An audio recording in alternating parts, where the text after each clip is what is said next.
প্রধানমন্ত্রী নরেন্দ্র মোদী আগামীকালই পশ্চিমবঙ্গ সফরে আসছেন মালদা থেকে সিঙ্গুর।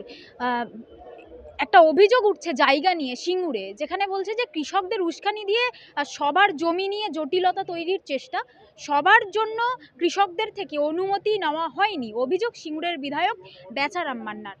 ওই বেচারাম মান্নার সম্বন্ধে একটা কথা আছে যে বেচাও মন্ত্রী, মানে তার কোনো অনুগামী এই কথাগুলো বলেছিল।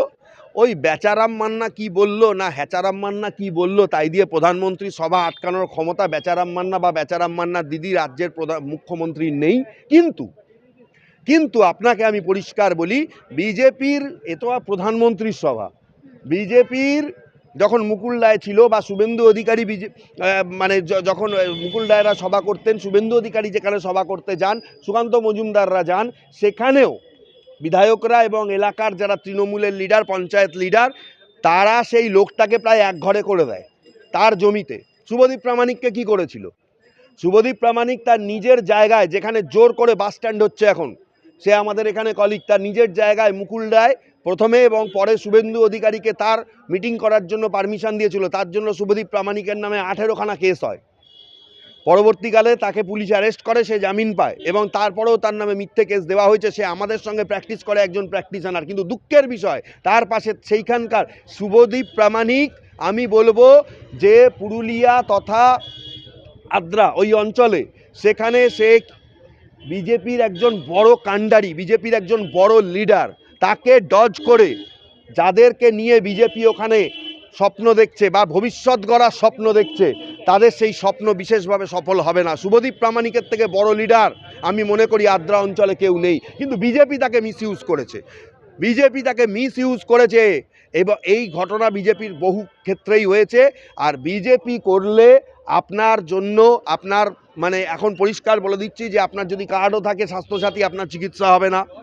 গ্রামের দিকে বিজেপি করলে আপনার জমি যে কেউ এসে ফসল কেটে নিয়ে চলে যাবে, আপনার বাড়ির মেয়েদের সম্ভ্রম থাকবে না, এবং আপনার এলাকায় যদি সে দেশের প্রধানমন্ত্রীও বিজেপি করে আসে, আপনার জমিতে যদি সে মিটিং করে, মিছিল করে, কোনো কিছু করে, তাহলে আপনাকে একঘরে করে দেওয়া হবে এবং তৃণমূলের শাসানি, হুমকি সমস্ত কিছুর সামনে দিয়ে আপনাকে যেতে হবে। কিন্তু দুঃখের বিষয়, এইগুলো হয়ে যাওয়ার পর যখন কেউ মেনেও নেয়, তারপরে আর সেই জায়গার অঞ্চলের বিজেপি তার পাশে আর থাকে না। এটাই হলো দুঃখের বিষয়। এই ঘটনাটা যদি উল্টো হতো, দখল করা জমিতেও তৃণমূল করলে শুধু তৃণমূলের সভা বলে পুলিশ কোনো কিছু না দেখেই পারমিশন দিয়ে দেবে, বিধায়কের কোনো ফোনের দরকার পড়বে না, এবং তৃণমূলের ছোট বড় হাফ প্যান্ট ফুল প্যান্ট যে কোনো নেতার ক্ষেত্রে পারমিশনের নেওয়ারও কোনো প্রয়োজন নেই। গিয়ে দাঁড়ালেই, লোক জড়ো করলেই মিটিং হয়ে যাবে, থানায় ফোন করলেই যত খুশি পুলিশ চলে আসবে।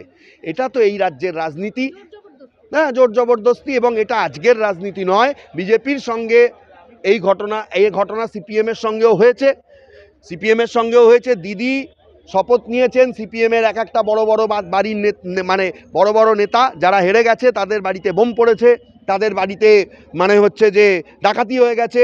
নন্দীগ্রাম, বহু জায়গায়, এখানে বহু লয়ার তারা ছিলেন সিপিএমে, এখন হয়তো তারা বিজেপির সঙ্গে রয়েছেন, তারা এই সব ঘটনার সাক্ষী। আমি কারো নাম বলতে চাই না, আরএসএসের লোক এখানে বহু রয়েছেন। সুতরাং পশ্চিমবঙ্গের সেই প্রবাহমান রাজনীতি বিরোধী করলে তাকে একঘরে করে দেওয়া, বিশেষ করে গ্রামের দিকে তার গলা টিপে ধরা, বাড়িতে মহিলা থাকলে তাদের সম্ভ্রম নিয়ে খেলা করা, এবং তার জমি জায়গা জোর করে হাতিয়ে নেওয়ার একটা চিন্তা, বা তাকে পারমিশন নিয়ে তাকে একটা বিশাল বড় তাকে চাপে ফেলে দেওয়া, এইটা খুব কমন একটা বিষয়। আগেও চলেছে, 2021 সালেও বিজেপি যারা করত তাদের জমিতেও একই ঘটনা, আজকে 25 সালে এসেও ঘটনাটা কোনো চেঞ্জ হয়নি।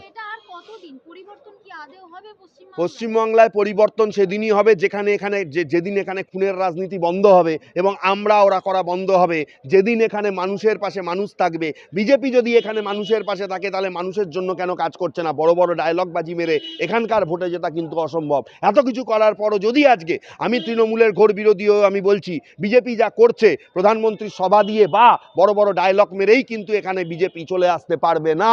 এসআইআর নিয়ে সাধারণ মানুষকে যেভাবে হ্যাকেল এবং হ্যারাস করছে নির্বাচন কমিশন থেকে শুরু করে এবং ওই আধিকারিকরা, ঠিক আছে, এবং আজকে যে অনেকে পদত্যাগ করেছেন আপনি দেখবেন। আমি বলছি না, বিপদ ডেকে আনবে কি আপদ ডেকে আনবে সেটা আমি বলতে পারবো না। এসআইআর এর হয়তো দরকার ছিল, কিন্তু কোনো মানুষকে কষ্ট দিয়ে নয়। এসআইআর যারা করছেন কেন কেন তাদের জন্য আরও 3 মাস বরাদ্দ করা হলো না? কেন তাদের ওপর এত প্রেশার দেওয়া হচ্ছে? তারা কেন ঠিকঠাক টাকা পাবেন না? রাজ্য সরকার এবং দেশের কেন্দ্রীয় সরকারের কাছে আপনার মাধ্যমে এই প্রশ্ন রাখলাম, তাদেরকে যে এক্সট্রা ওয়ার্কটা করতে হচ্ছে তার জন্য তাদের এক্সটেন্ডেড টাকা কেন দেওয়া হবে না ইন টাইম? আমার কাছে অনেকেই এসছেন, তারা বলছেন যে এসআইআরের টাকা তাদেরকে বলা হয়েছে ভুলে যান, কবে পাবেন তার কোনো ঠিক নেই।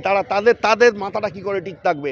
শুধুমাত্র দেশের শাসক দল ভোটে যাতে ভালোভাবে জিততে পারে, ঠিক আছে, তাদের জন্য লোকে প্রাণপাত পরিশ্রম করবে, আর যে লোকগুলো পরিশ্রম করবে তাদের পরিশ্রমের কোনো দাম থাকবে না, তাদের ওপরে কাজ প্রেশার চাপিয়ে দেওয়া হবে। আর এটা কি ধরনের এসআইআর? 85 বছরের বৃদ্ধা মানুষকে হুইল চেয়ারে 4 ঘন্টা বসিয়ে রাখা হচ্ছে, ঠিক আছে, হেয়ারিংয়ের নামে মানুষকে হেনস্থা করা হচ্ছে।